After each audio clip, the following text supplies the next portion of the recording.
Hi friends, welcome to my channel. இன்றைக்கி நம்ம சேனலில் ஒரு குக்கரில் ஈஸியான சிம்பிளான லஞ்ச் ரெசிபி தாங்க செய்ய போகிறோம்.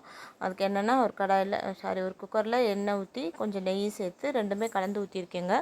அது ஹோல் கரம் மசாலாவில் எல்லாமே கொஞ்சம் பட்டை, கிராம்பு, ஏலக்காய், அன்னாசிப்பூ, பிரிஞ்சி இலை எல்லாமே போட்டுட்டு நல்லா கொஞ்சம் பொரிஞ்சதுக்கப்புறம் கொஞ்சமாக சோம்பு போட்டிருக்கேன். போட்டு அதுவும் பொரிஞ்சதுக்கப்புறம் வெங்காயம் வந்து பெரிய வெங்காயம் நான் நீல வாக்கில் நைஸாக கட் பண்ணியிருக்கேன். அதையும் போட்டு அதை நல்லா பொன்னிறம் ஆகிறதுக்கு வதக்கிடணுங்க. இங்கிட்ட வந்து இஞ்சி பூண்டு பேஸ்ட்டு நம்ம அரைச்சிக்கணும். இஞ்சி பூண்டு பேஸ்ட்டு இருந்ததுன்னா நீங்கள் ஒரு ஸ்பூன் போட்டுக்கோங்க, இல்லைன்னா ஃப்ரெஷ்ஷாக நான் எப்போவுமே ஃப்ரெஷ்ஷாக அரைச்சி தான் போடுறது. இன்றைக்கி ரொம்ப சின்ன பூண்டாக இருந்ததுனால பூண்டு தோல் உரிக்காமலும் போட்டுட்டேங்க. நீங்கள் ஆனால் அது கொஞ்சம் நம்ம தோல் உரித்து சேர்த்துக்கிறது தான் உடம்புக்கு நல்லது.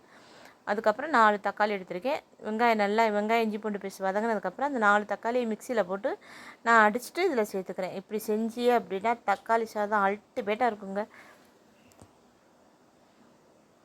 இப்போ வந்து இதில் உள்ள மசாலா என்ன வாசம்லாம் இதோட பச்சை வாசனையெல்லாம் அதுக்கப்புறம் தான் நம்ம மசாலாலாம் சேர்க்கணும். ஏன்னா நம்ம தக்காளி வதங்கலைன்னா அது இப்போ அதனால் தக்காளி நம்ம பேஸ்ட் அரைச்சா கூட அதோட பச்சை வாசனையெல்லாம் போகிற அளவுக்கு நல்லா வதக்கிடணும். அது நல்லா வதங்கினதுக்கப்புறம் இதில் கொஞ்சமாக ஒரு பிஞ்ச் மஞ்சத்தூள் போடுங்க. அது சாய்ஸ் தான். போடலைன்னா கூட நம்மளுக்கு கலர் வேணும் இல்லையா, அதனால் தப்பு கிடையாது. ஆனால் போடுறது தான் கொஞ்சமாக போட்டுக்கோங்க. ஒரு ஸ்பூன் மிளகாத்தூள், ஒரு ஒரு ஒரு 1.5 ஸ்பூன் மல்லித்தூள் போட்டிருக்கேன். மிளகாத்தூள் மல்லித்தூளுக்கு பதிலாக நீங்கள் பிரியாணி மசாலா இருந்தால் கூட நீங்கள் அதை போட்டுக்கலாம். அது பிரியாணிக்கு தான் பெஸ்ட்டாக இருக்கும். இதுக்கு நம்ம தக்காளி சாதத்துக்கு அந்த டேஸ்ட்டு நல்லா தான் இருக்கும். நம்ம வீட்டில் உள்ள கரம் மசாலாவே கொஞ்சம் போட்டாலே நல்லா தான் இருக்கும். வீட்டில் உள்ள மசாலாவை போட்டாலே கொஞ்சம் நல்லா தான் இருக்கும். நான் இதை என்ன பண்ணினேன்னா, இப்போ மிளகாத்தூள் மல்லித்தூள் போட்டுட்டு கொஞ்சோன்னு ஒரு 1/4 ஸ்பூன் அளவுக்கு சும்மா வாசத்துக்கு பிரியாணி மசாலா கொஞ்சம் கடையில் வாங்கின தூள் தான், கொஞ்சம் அதை மட்டும் கொஞ்சம் இப்போ ஆட் பண்ணிவிட்டு நல்லா மசாலா வதக்கிட்டு கரம் மசாலா தூளும் கொஞ்சம் போட்டுட்டு நல்லா மிக்ஸ் பண்ணி விட்டுட்டு அது எண்ணெய் பிரிஞ்சு இந்த மாதிரி வந்ததுக்கப்புறம் நம்ம வந்து இதில் புதினா சேர்த்துக்கணும். மல்லித்தலை புதினா கொஞ்சம் ஒரு கைப்பிடி அளவு சேர்த்துக்கோங்க. கண்டிப்பாக புதினா சேர்த்து செஞ்சாதாங்க டேஸ்ட்டு நல்லும், இல்லைன்னா நல்லா இருக்காது. புதினா கண்டிப்பாக கம்பல்சரி வேணும். புதினா மல்லித்தலை இருந்தாலே நம்ம இந்த மாதிரி ஒரு ரெசிபியை சட்டுன்னு செஞ்சு முடிச்சிடலாம். புதினா மல்லித்தலைக்காகவே இந்த மாதிரி செய்யலாம். இதில் வந்து நம்ம காய் போட்டு செஞ்சோம் அப்படின்னா அது வெஜிடபிள் பிரியாணி. இந்த இடத்துல நம்ம காய் சேர்த்துக்கலாம். நான் இன்றைக்கி வெறும் தக்காளி மட்டும்தான் சேர்த்துருக்கிறதுனால தக்காளி சாதம் மாதிரி செய்ய போகிறேன். இந்த மாதிரி தக்காளியை நம்ம அரைச்சிட்டு செய்யும்போது அந்த தக்காளி சாதத்தோட டேஸ்ட்டு செமையாக இருக்கும். முழுசாக கிடக்காது, நம்ம எடுத்து வைக்க வேண்டிய அவசியமும் கிடையாது.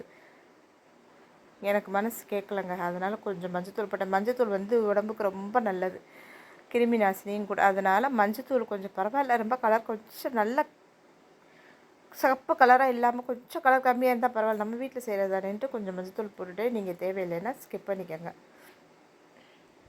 அதுக்கப்புறம் தேவையான அளவு தண்ணி. நம்ம வீட்டு அரிசி நான் வீட்டு அரிசி தான் போட்டிருக்கேன். பிரியாணி அரிசியோ நான் எதுவும் பாசுமதியோ சீரக சம்பாவோ போடலை. வீட்டில் சமைக்கிற சாப்பாட்டு அரிசி தான் போட்டிருக்கேன். அந்த சாப்பாட்டு அரிசிக்கு தகுந்த மாதிரி 1 பங்கு 2 பங்கு 2.5 பங்கு தண்ணி நீங்கள் ஊற்றிக்கிட்டு நல்லா கொதித்து வந்ததுக்கப்புறம் அரிசியை நல்லா வாஷ் பண்ணி ஊற வச்சுருங்க.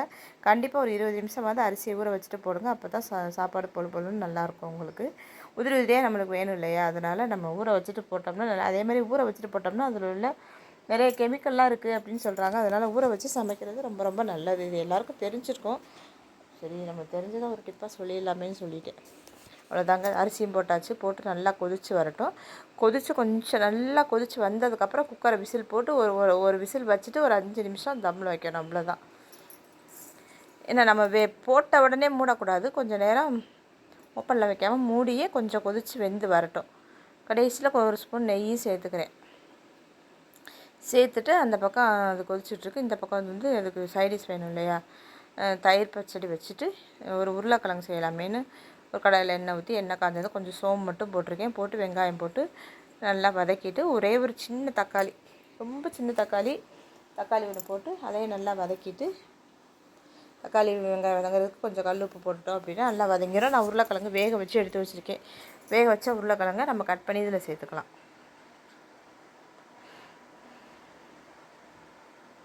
இப்போ உப்பு போட்டோம்னாலே தக்காளி வெங்காயம்லாம் நல்லா வதங்கி வருது. அதனால் கல் உப்பு சேர்த்து தக்காளி வெங்காயத்தை நல்லா வதக்கிட்டோம் அப்படின்னா இந்த இடத்துலையுமே நம்ம அந்த தக்காளி பேஸ்ட்டே கொஞ்சம் அரைச்சிட்டு கூட போட்டு செஞ்சாலுமே நல்லாயிருக்கும்.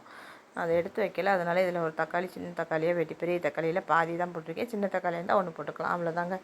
இதை உருளைக்கிழங்க நல்லா கட் பண்ணிவிட்டு வேக வச்ச கட் பண்ணி சேர்த்துட்டு ஒரு ஒரு ஒரு முக்கால் ஸ்பூன் போட்டால் போதும். முக்கால் ஸ்பூன் மிளகாத்தூள், ஒரு அரை ஸ்பூன் அளவுக்கு, அரை ஸ்பூன்லேருந்து ஒரு ஸ்பூன் போட்டால் போதும் மல்லித்தூள். நம்ம சும்மா வந்து சுக்கா அது கிரேவியாக செய்யாமல் ரொம்ப காரம் இல்லாமல் செய்கிறதுக்காக தான் செய்கிறேன். அதனால் ரொம்ப மிளகாத்தூள் சேர்க்கலை.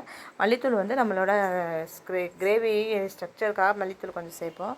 அது நம்ம கூட குறைய சேர்த்துக்கலாம். நம்ம மிளகாய் எந்த அளவுக்கு நமக்கு தேவையான உரப்பு போட்டுட்டு நம்ம மிக்ஸ் பண்ணி விட்டுட்டு நம்ம கொஞ்சமாக தண்ணி ஊற்றி ஒரு மூடி போட்டு மூடி ஒரு 5 நிமிஷம் 10 நிமிஷம் வச்சுருந்தோம் அப்படின்னாலே சூப்பரான உருளைக்கிழங்கு கிரேவி இல்லை சுக்கா உருளைக்கிழங்கு மசாலானே நம்ம சொல்லலாம், ரெடி ஆகிடுச்சுங்க. அவ்வளோதான். தண்ணி ஊற்றிட்டு நம்ம மூடி போட்டு மூடி ஒரு 5 நிமிஷத்தில் எடுத்துக்க போகிறேன்.